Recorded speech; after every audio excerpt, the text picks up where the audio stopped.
1 Coríntios 5, 7.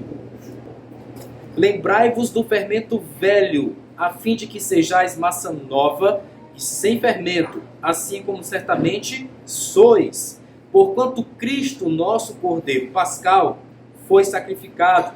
Por isso, celebremos a festa, não com fermento velho, nem com o fermento do maligno e da corrupção, mas com os pães sem fermento da sinceridade e da verdade. Amém?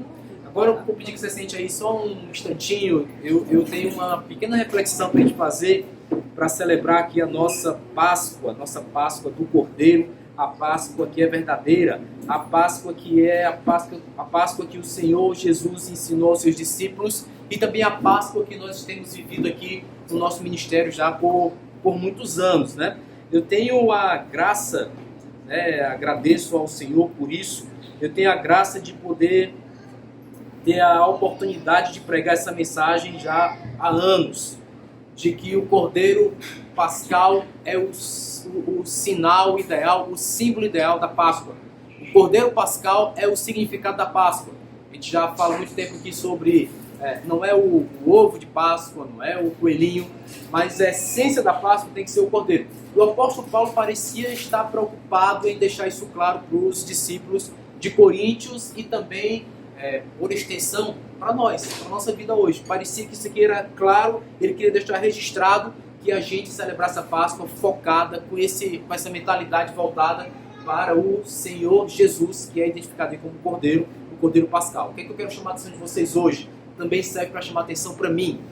Quando ele fala uma comparação sobre o velho e sobre o novo, aquilo que você era e aquilo que você já é hoje, né? Então ele já chama de novo o que você é hoje. Ele falou aí o verbozinho na conjugação, aquilo que eu sei que vocês já são, ou que em outros versículos está escrito aquilo que sois, né?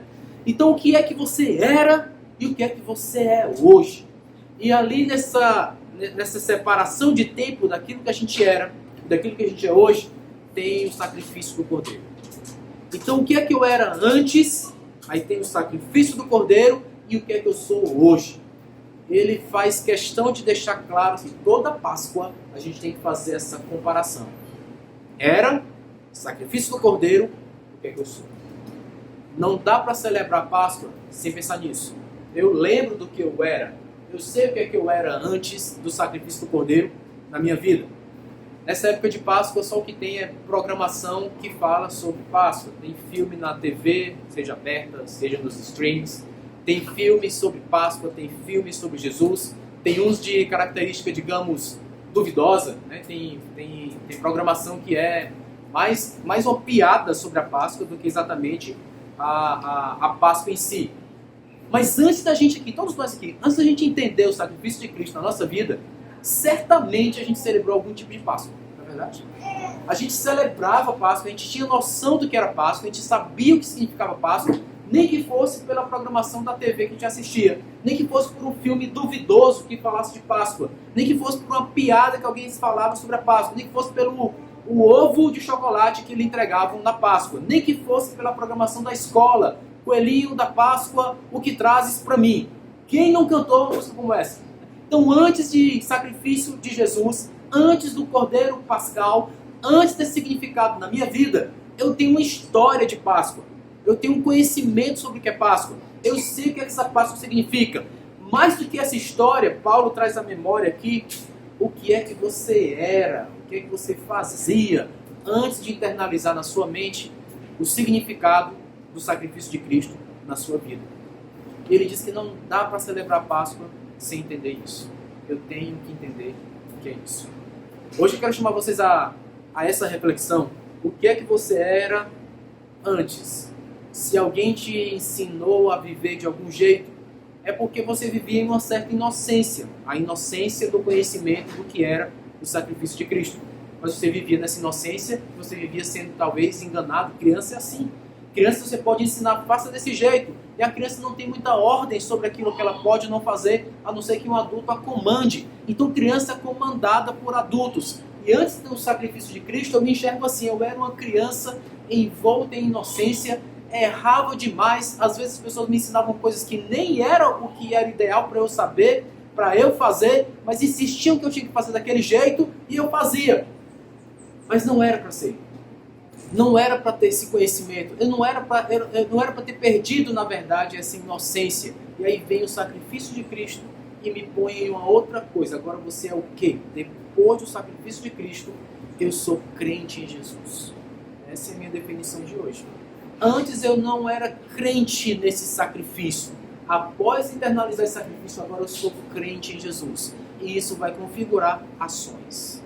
Quais eram as suas ações antes e quais são as suas ações hoje? Ontem na rede social eu vi uma discussão e me fez pensar. Você tem certeza que se estivesse naquele dia em que Cristo foi posto diante da multidão e foi perguntado, vocês vão escolher quem?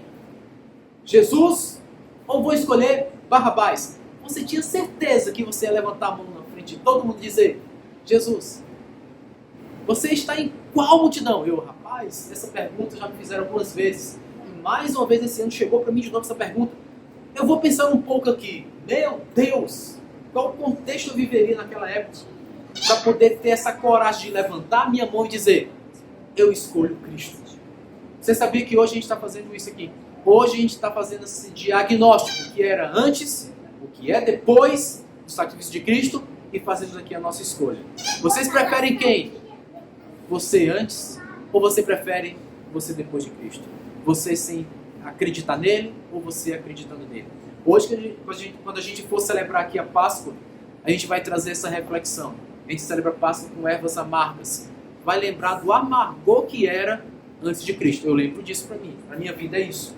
Como era a minha vida antes de Cristo? Era um amargor só. E hoje eu tenho que ser muito sincero, que é o que Paulo avança na palavra dele. Quando ele fala, tem que celebrar com verdade, tem que celebrar com sinceridade. Sabe o que essas duas palavras significam para Paulo, que escreveu em grego? A primeira significa que ele está tão transparente, todo mundo consegue enxergar o que é dentro dele.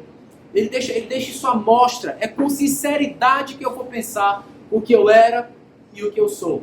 Eu estou chamando vocês hoje para pensar nisso. Quando a gente for provar as ervas amargas, a gente com transparência lembrar o que é que eu era. Meu Deus, quanta coisa eu fiz.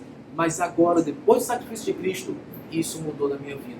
Essa transparência, essa sinceridade que o apóstolo Paulo fala no texto dele. Com sinceridade, olhe para dentro de você.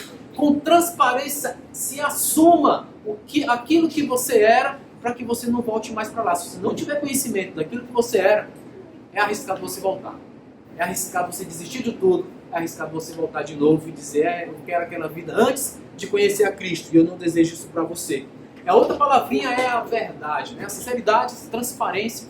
E a outra é a aletheia, que é a palavra no grego verdade, que ele utilizou, a aletheia. É uma verdade que diz respeito à moral que você tem em termos de fé, em termos de Cristo. A moral que você tem diante de Deus. É a mesma moral cristã que a gente tem falado bastante nas nossas ministrações. É o senso de moral cristão. Antes você podia não ser tão sincero. Antes você podia não ter tanta verdade na sua vida.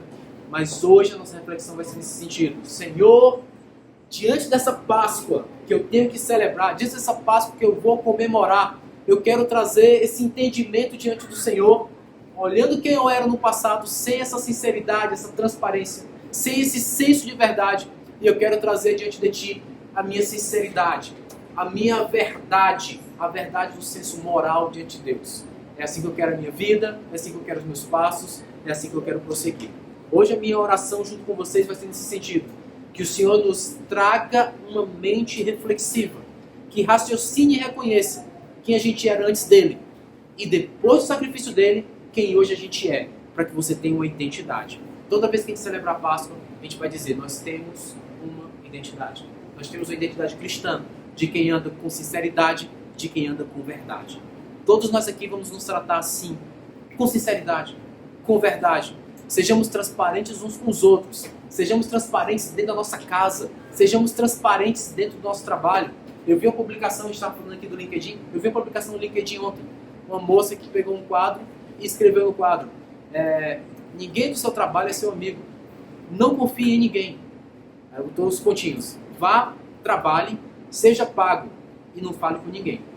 Bem, você pode adotar uma postura como essa no seu trabalho, mas eu duvido que alguém que se importe com uma equipe que produz, uma equipe que dá resultado, vai gostar de você por muito tempo. É arriscado você perder o seu trabalho que lhe paga e não tem mais trabalho nenhum. Por que tem tanta dificuldade de se relacionar e ser sincero um com o outro? Porque às vezes a gente está muito ligado a esse passado, nem conhece a Cristo. Nós aqui que conhecemos e celebramos essa Páscoa, a gente não pode ter essa legalidade ou essa ilegalidade na nossa vida. Sejamos sinceros, sejamos verdadeiros, porque a gente saiu dessa parte de trás, né, da parte do passado.